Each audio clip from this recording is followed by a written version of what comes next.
Praise the lord. హల్లెలూయా. ఒక సంవత్సరం ప్రణాళికతో అనుదిన బైబిల్ పఠనం.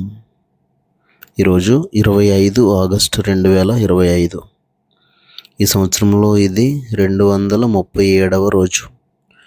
ఈరోజు కొరకు ఏర్పాటు చేయబడిన బైబిల్ వాక్య భాగాలు పాత నిబంధన కీర్తనల గ్రంథము 124, 125, 126, 127 అధ్యాయాలు మరియు కొత్త నిబంధన 1 కొరింథీ 7వ అధ్యాయము 1వ వచనం నుంచి 24వ వచనం వరకు.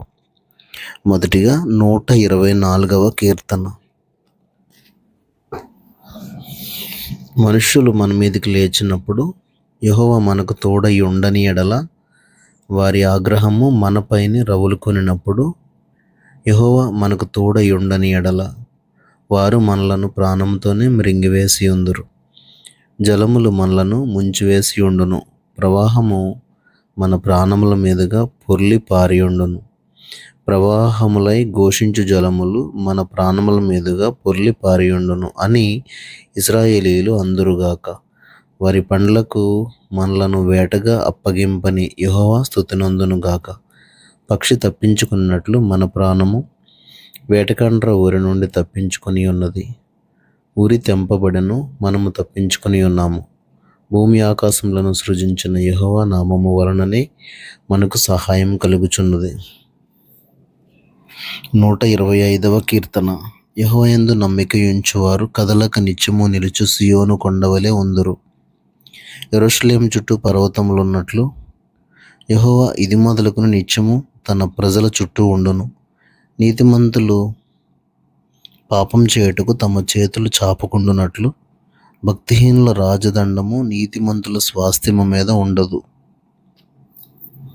యెహోవా మంచి వారికి మేలు చేయము, యథార్థ హృదయులకు మేలు చేయము. తమ వంకర త్రోవలకు తొలగిపోవు వారిని, పాపం చేయువారితో కూడా యెహోవా కొనిపోవును. ఇశ్రాయేలు మీద సమాధానముండునుగాక.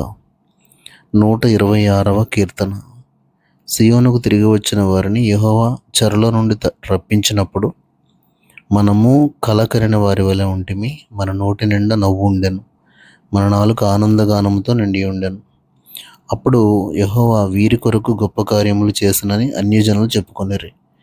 యెహోవా మన కొరకు గొప్ప కార్యములు చేసి ఉన్నాడు, మనము సంతోషభరితులమైతిమి. దక్షిణ దేశంలో ప్రవాహములు పారునట్లుగా యెహోవా చెరపట్టబడిన మా వారిని రప్పించము. కన్నీళ్లు విడిచుచు విత్తువారు సంతోషగానముతో పంట కోసెదరు. పిడికిడి విత్తనములు చేత పట్టుకుని ఏడ్చుచు పోవు విత్తువాడు సంతోషగానం చేయుచు పనులు మోసుకుని వచ్చును. 127వ కీర్తన. యెహోవా ఇల్లు కట్టించని ఎడల దాని కట్టువారి ప్రయాసము వ్యర్థమే.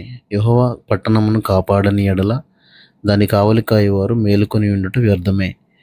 మీరు వేకువనే లేచి చాలా రాత్రి అయిన తర్వాత పండుకొనుచు కష్టార్జితమైన ఆహారం తినుచు నుండుట వ్యర్థమే. తన ప్రియులు నిద్రించుచుండగా ఆయన వారికి ఇచ్చుచున్నాడు. కుమారులు యెహోవా అనుగ్రహించు స్వాస్థ్యము, గర్భఫలం ఆయనిచ్చు బహుమానమే. యవ్వన కాలమందు పుట్టిన కుమారులు బలవంతుని చేతిలోని బాణముల వంటి వారు. వారితో తన అంబుల పొది నింపుకొనినవాడు ధన్యుడు. అట్టివారు సిగ్గుపడక గుమ్మములో తమ విరోధులతో వాదించుదురు.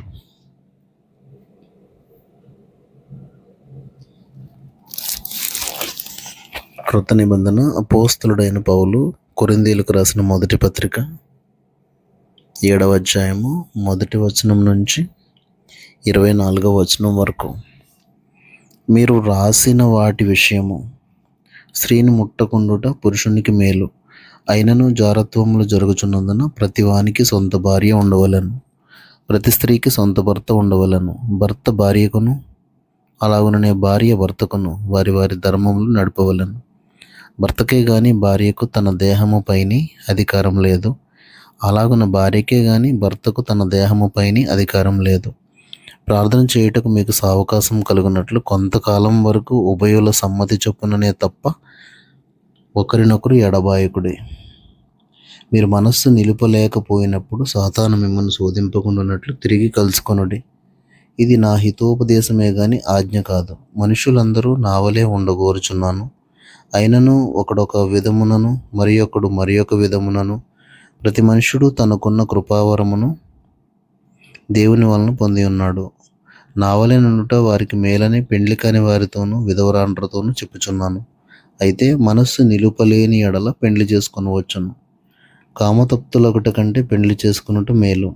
మరియు పెండ్లి అయిన వారికి నేను కాదు, ప్రభువే ఆజ్ఞాపించినదేమనగా, భార్య భర్తను ఎడబాయకూడదు, ఎడబాసిన ఎడల పెండ్లి చేసుకొనకుండా ఉండవలను. లేదా తన భర్తతో సమాధాన పడవలను. మరియు భర్త తన భార్యను పరిత్యజింపకూడదు. ప్రభువు కాదు, నేనే తక్కిన వారితో చెప్పినదేమనగా, ఏ సహోదరునికైనను అవిశ్వాసురాలైన భార్య ఉండి ఆమె అతనితో కాపురము చేయనిష్టపడిన ఎడల అతడు ఆమెను పరిత్యజింపకూడదు. మరియు ఏ స్త్రీకైనను అవిశ్వాసి అయిన భర్త ఉండి ఆమెతో కాపురము చేయనిష్టపడిన ఎడల ఆమె అతని పరిత్యజింపకూడదు. అవిశ్వాసి అయిన భర్త భార్యను బట్టి పరిశుద్ధపరచబడను. అవిశ్వాసురాలైన భార్య విశ్వాసి అయిన భర్తను బట్టి పరిశుద్ధపరచబడను. లేని ఎడల మీ పిల్లలు అపవిత్రులై ఉందురు. ఇప్పుడైతే వారు పవిత్రులు. అయితే అవిశ్వాసి అయిన వాడు ఎడబాయవచ్చును. అట్టి సందర్భములలో సహోదరునికైనను సహోదరికైనను నిర్బంధము లేదు. సమాధానముగా ఉండుటకు దేవుడు మనలను పిలిచి ఉన్నాడు. ఓ స్త్రీ, నీ భర్తను రక్షించదువో లేదో నీకేం తెలియను. ఓ పురుషుడా, నీ భార్యను రక్షించదువో లేదో నీకేం తెలియను. అయితే ప్రభువు ప్రతి వానికి ఏ స్థితి నియమించను, దేవుడు ప్రతి వానిని ఏ స్థితి యందు పిలిచెనో ఆ స్థితి అందే నడుచుకొనవలెను. ఈ ప్రకారమే సంఘములన్నిటిలో నియమించుచున్నాను. సున్నతి పొందినవాడెవడైనను పిలువబడినా అతడు సున్నతి పోగొట్టుకొనవలదు. సున్నతి పొందనివాడెవడైనను పిలువబడినా సున్నతి పొందవలదు.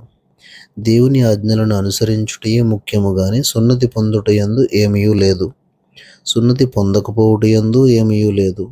ప్రతివాడు ఏ స్థితిలో పిలువబడనో ఆ స్థితిలోనే ఉండవలను. దాసుడివై ఉండగా పిలువబడితేవా చింతపడవద్దు గాని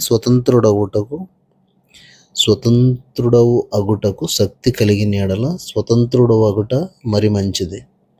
ప్రభువునందు పిలువబడిన దాసుడు ప్రభువు వలన స్వాతంత్ర్యం పొందినవాడు.